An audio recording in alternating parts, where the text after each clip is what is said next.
Roots Race and Culture is made possible in part by the contributions to PBS Utah from viewers like you. Thank you.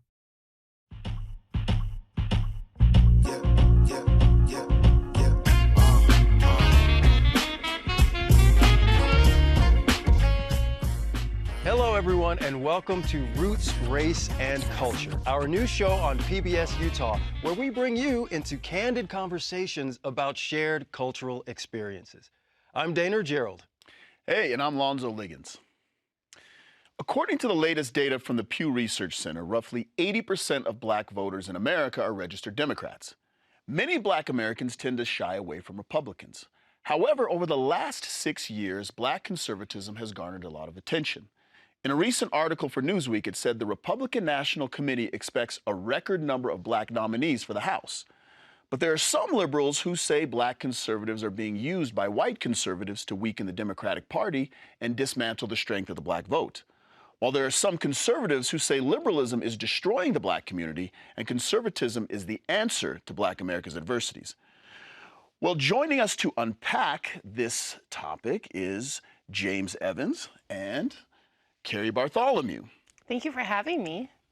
Carrie, tell us a little bit about yourself. Sure. I moved here recently from Seattle, Washington. I thought that I would be seeking refuge in a red state. I've been a conservative for a very, very long time. And it's been interesting to see that things in this state are not the way that I thought they would be. And so I find myself standing up to the plate and speaking out on behalf of Blexit and Utah Parents United and other parent groups. Awesome. Okay, great. And then the legend, James Evans. James, tell us about yourself. Yeah, I don't know about legend, but yeah. So I was a former chair of the Utah Republican Party, served in the state Senate, first black Republican to be elected to the Utah State Senate, and former military, former captain in the U.S. Air Force.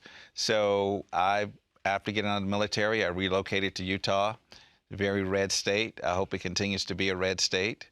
You know, Carrie is pointing out some concerns, which we all have, and hopefully we can make sure through these processes continue to educate voters why conservative choices tend to be better choices. And you went to Tuskegee. Tuskegee graduate, yes. That's awesome, man. I love that. I love that so HBCU. much. That's right. Nice. We got to jump right into this. I think the first question we have to ask is, what is the difference between Republican and conservative? Well, Republican is a political party. Okay. So you can be a conservative. As a conservative, you could be a Republican or a Democrat or libertarian. Conservative is a philosophy. Okay, it tends to focus on traditional values, modest in government spending, and that's a philosophy. Republican is a political party, and our ideals tend to align, but we do have Republicans that are moderate and also liberal.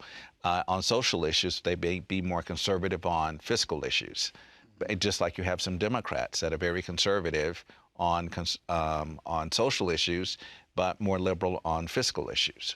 So conservatism is a philosophy. I hear this term traditional values. What does that mean? Yeah.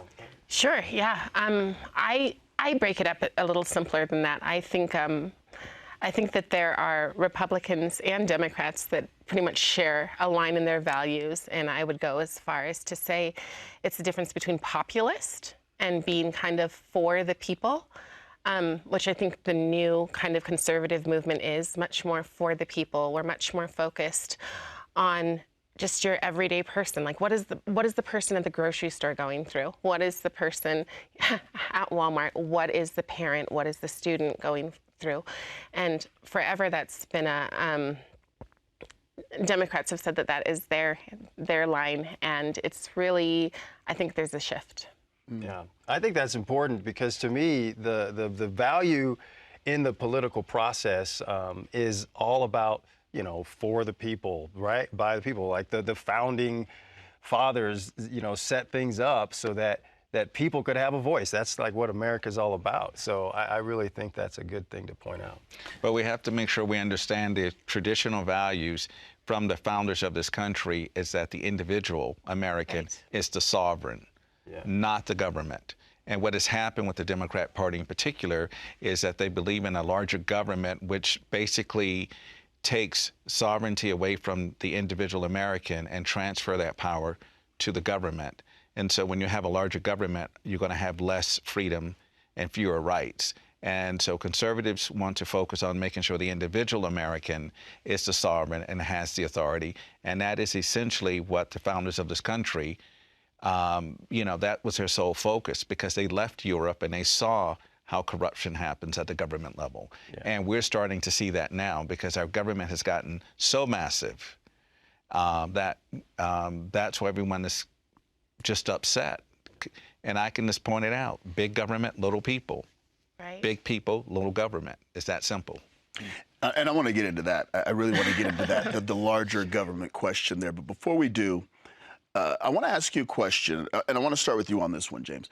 Why is it that Black people are Democrats in this country? Why is it the vast majority, like I said, roughly 80% of Black people are Democrats? Because I believe the Democrat Party, back to Roosevelt, focused on identity politics. So they put all of their constituencies in boxes. If you're a woman, if you're Black, if you're Hispanic, then they focus on what they think your needs are. And Republicans don't like to put people in identity boxes. It's just like, what do you believe? I've always been asked as a Republican by other Republicans, tell me what you believe. They want to know, are you a liberal, are you a moderate, are you a conservative based on your values and your political philosophy. They could care less about your skin color or your gender. And that's the fundamental difference. So when you have a party like the Democrat Party, and this is important to note, you can go back to FDR. Did you know that Black voters, and Blacks have to be very pragmatic, they were in a party where the Klan was the dominant force in the Democrat Party, and Blacks joined the Democratic Party during that time. So politics makes strange bedfellows, doesn't it? So the Democrats have always been very good at appealing to what they think the needs are of different constituencies. Whether they deliver on it or not is another issue. And Republicans have just focused on, these are our core values, this is our political philosophy, we want a limited government, we want economic freedom, we want personal freedom, individual liberty, all of those sorts of things. So it sounds to me, and just consider me a layman because I don't really follow a lot of politics personally. It sounds to me like what he's saying is that the Democrats were able to target different groups demographically and use that as their ability to pull people into their party versus the Republican philosophy. They weren't necessarily saying, okay, how do we break out these cross sections and give them what they need so that they'll vote for us? Is that? Yes, but I think, excuse me, I think that a lot of that has to do with preconceived notions of what it is that African Americans or other identity politic groups need. So for me, for an example, I became a conservative when I was 18, and I was in foster care, and I asked my favorite teacher, I said, what political party should I be? And she goes, well, that's easy. She's a white woman, and she said, you're Black and you're poor, you're a Democrat. And just to automatically assume that being Black and poor meant that I always wanted to be that, or that I always would be that, was that low expectations. Wow. And I feel like that is what has happened over and over and over again. When I listen, it was awful. That's a horrible thing to say. There's so many things not right about that. I was only 18, and I was just like, oh, okay. And then I walked out of the room and I was like, I don't want to be poor forever, so I guess I'm not a Democrat. And that's the way that I looked at things. But when you have these preconceived notions, when you go back to traditional values, to assume that our preconceived notions are the same as what their ideas are not correct. Like African Americans still, probably more so, and I don't know the statistics on this, but probably more so than other racial groups, we're still people of faith. We're still people who lean a lot towards our Christian or Muslim background, right? And to some of the things that they want to bring in, that the Democrats want to bring in, that they're saying, like a man and a woman, it doesn't set well. It's like, what are you saying? And to assume that you know where we're coming from is going back to what James says. It's putting us in these boxes, and you don't know us on an individual level. Right. Well, I think like with a lot of Black Americans, okay, I can't speak for all Black Americans, but I think when you look at the Republican or conservative parties today, it feels from the outside looking in that there's hostility. Okay? When I see guys driving up and down the street with big American flags rolling up and down, and I see there's just a lot of hostility towards Black communities. If I go onto Twitter, if I go onto Instagram, and I start maybe arguing a point with someone who may or may not be a conservative, may or may not be white or Black or whatever, instantaneously, within a few exchanges, I'm getting these daggers thrown at me. Why don't you people do this? Why don't you be there for your children? Why don't you do that? It seems like there's a lot of hostility that's aimed at Black people for voting Democrat, when there may be legitimate reasons for Black people voting Democrat. Like maybe that's a logical solution in their community. Maybe someone in their community said, hey, look, this is what we're going to do for your community if you vote for us. They've given them those options. But when you go online, it seems like you're getting attacked for being a Democrat, and that may feel like a safe place. I don't feel a lot of safety with conservatives right now. I do see some solutions that I like, but I don't know if I feel safety. What do you guys think about that? Well, it's interesting that you bring that up, because how do you know that those were even conservatives or Republicans that responded to you? Because they said they were. Oh, okay, they said that they were. Right, okay. right. Well, I mean, we won't go into how the left can pretend to be conservatives just to attack, to keep you focused on being a Democrat. But not that you're a Democrat, but I'm saying the generic Democrat. No. But let me make this point. The part of when you asked the question about Blacks being Democrats, being a Democrat has become a part of the Black culture. And that's rooted in the fact that the Black church has been a place for social change. And so Democrat politicians would always show up. And imagine a young child in church listening to the preacher, and then there's a Democrat politician, and their mind are going to start melding these things. And that's why so many Blacks feel like somehow it's a sin or to not be a Democrat. So it's so cynical at its nature that the Democratic Party knew what they were doing when they, adopted this strategy. So they have socialized Blacks into being Democrat. So when you put solutions on the table, you can literally put a solution on the table, and it's a conservative solution. But if you say it's by the Democrats, a Black would say they support it. But when they learn it's from a Republican, then they don't support it. So it's at a visceral level that we have to get to. So your sense about safety, Republicans tend to say what we need to hear, and Democrats tend to say what we want to hear. We want to be validated. We want people to, it's like, no, sometimes you have to have the hard truth. I value my parents for always telling me what I needed to hear more than what I wanted to hear. And my friends that do that, and that's what you have to do. And that's the fundamental difference, I think, between Republican and Democrat. I wanted to ask. Oh, go ahead. There, when you were talking about using the church for political things, the first thing that came to my mind was this idea of separation of church and state, right? Which, I mean, that may not be the same type of thing, but that's what it made me think about. So that's interesting. Well, I wanted to go back to your, the flag. I don't feel unsafe by the flag. I don't feel unsafe by it. It just feels very hostile, right? No, I'm sorry. When people say right, I always feel like you want me to agree, but I can't agree with that, because when I work for a charter, and we say our Pledge of Allegiance every single day, and it's injustice for all, and I take that exactly as it's meant to be. I take that as every single person, every single identity that you fit in, including the African Americans. So I find it extremely disheartening that so many people would feel like America is not for them. And where were we taught that? Because I think that's ultimately what comes down to why we tend to be Democrats. We were taught to be Democrats. We were told whether or not the idea was whether or not that idea was something that had good intentions, or whether or not, because sometimes I feel like it was from the plantation to, oh, you're a victim and we need to take care of you.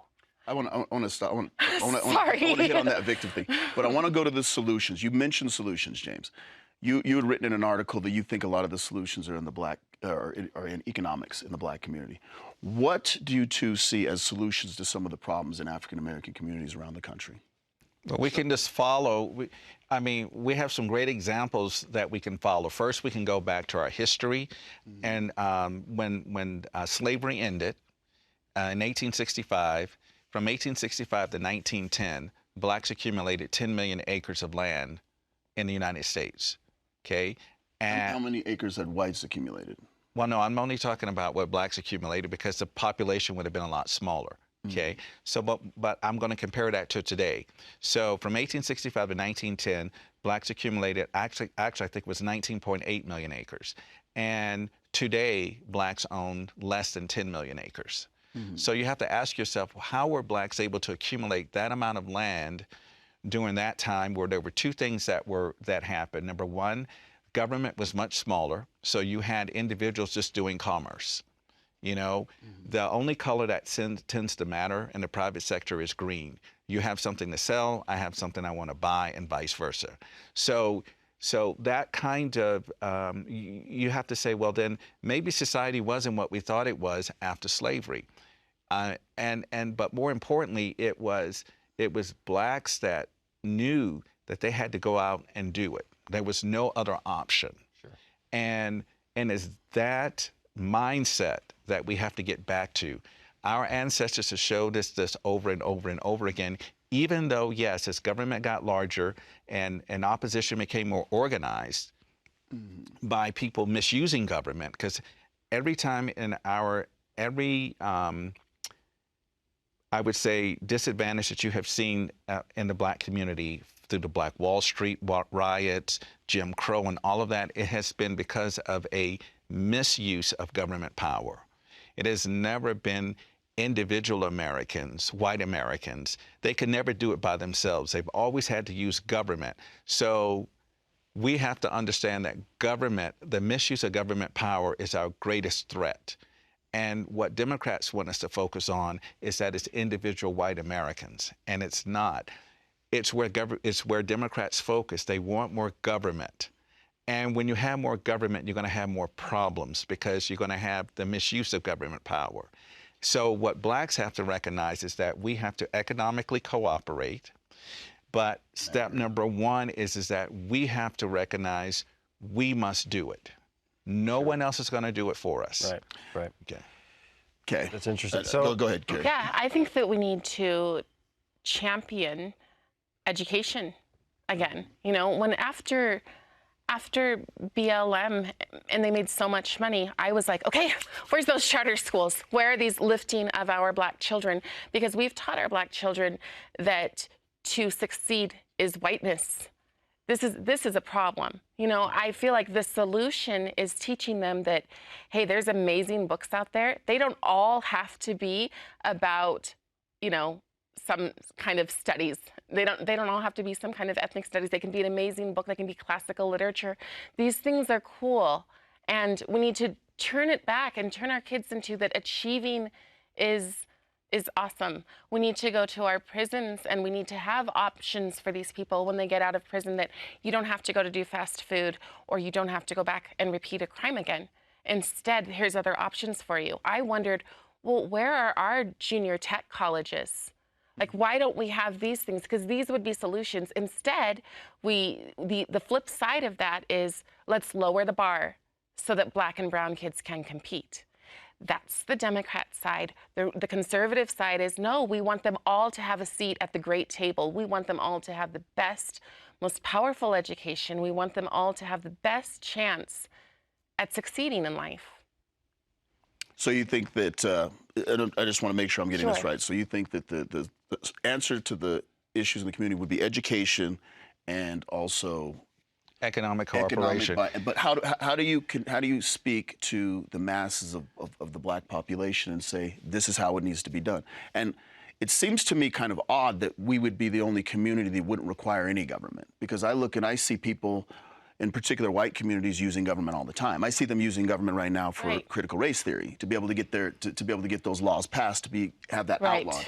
So I feel like what's happened a lot of times is that we're telling the black community, do it on your own, even though we don't do it on our own. But now that's not what I'm saying. But you have to have a government to be able to take care of, because there's obviously the law enforcement issue that's happening, because there's crime that's happening. Not every black person's out there committing crime. Right. A small percentage of black people committing crime. So you have to tackle that issue in black communities first, and then you got to tackle how we're going to get jobs and how we're going to revitalize the communities as well. We've been able to do that in this country. I mean, look at what happened with the New Deal. I know that's a controversial topic, but that was big government, and it worked. That was a larger government solution that happened to help out America after. It helped out white America.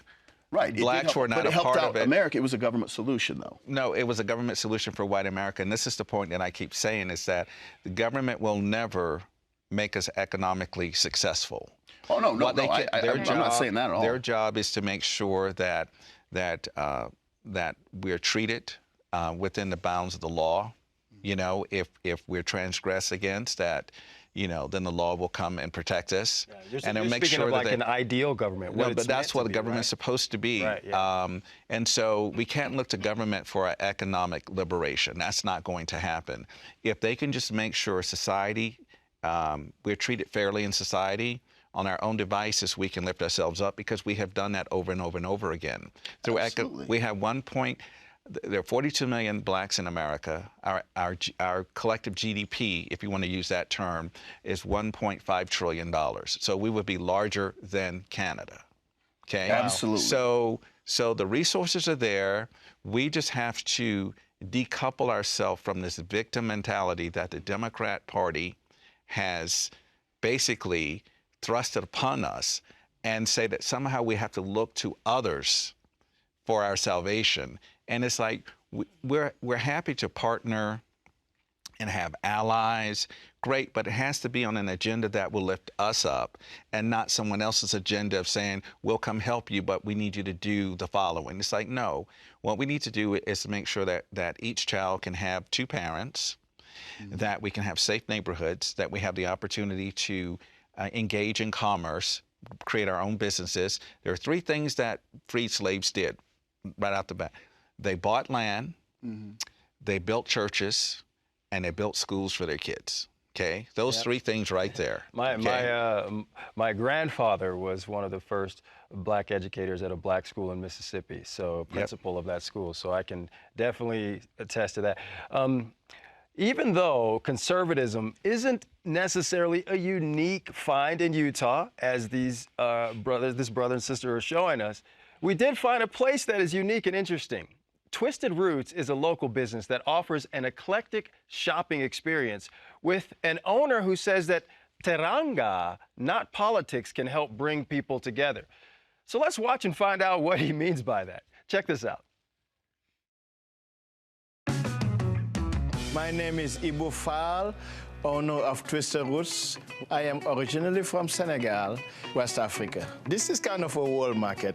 Luckily, we are offering a bunch of stuff that's for everyone. We have stuff from Senegal. We have stuff from the Caribbean countries. We have stuff from US. Every year, I go home and pick out stuff that are that represent me. Senegal is on the coast, so we have that island vibe. Even though it's not quite an island, I can feel that in here. We do live that lifestyle.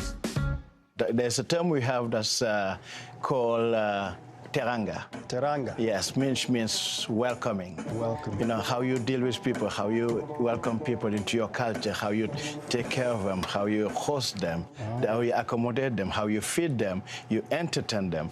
That's something that's huge in our country. That's one of our creeds. When you moved here, did you have any cultural shocks or anything that was difficult to overcome? Difficult, but still, possible to overcome. Yes, that was 20 years ago. The state was pretty homogeneous, right? And as we went, more people are moving in. I brought so many friends. Utah is a growing place. It's a growing state, and you have people coming from everywhere now. So it's getting more richer as far as diversity now. What do you want people to walk away with when they come into your store? Well, I want them to live the African experience when they come in here. I want the minute they step in, they get this great welcome, right? And they feel comfortable. A lot of people never seen a store like this, so I want them to give us a chance. And the best way to do it is to accommodate them, bring them in, and welcome them, and make them feel comfortable, and ask us questions about, you know, what they think about our store. My contribution in the culture in Utah is being here and making sure this business survives and is here for a long term.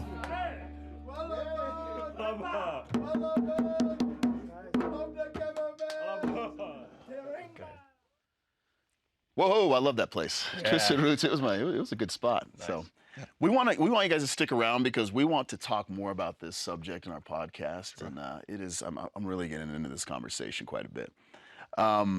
I want to have you guys get some of your final thoughts before we wrap up. Let's start with you, Carrie. Sure. It's about 30 seconds. Absolutely. I think that the most important thing that people need to realize, if we're going to survive and if we do consider ourselves all like true Americans who love this country, is that we need to see ourselves as individuals.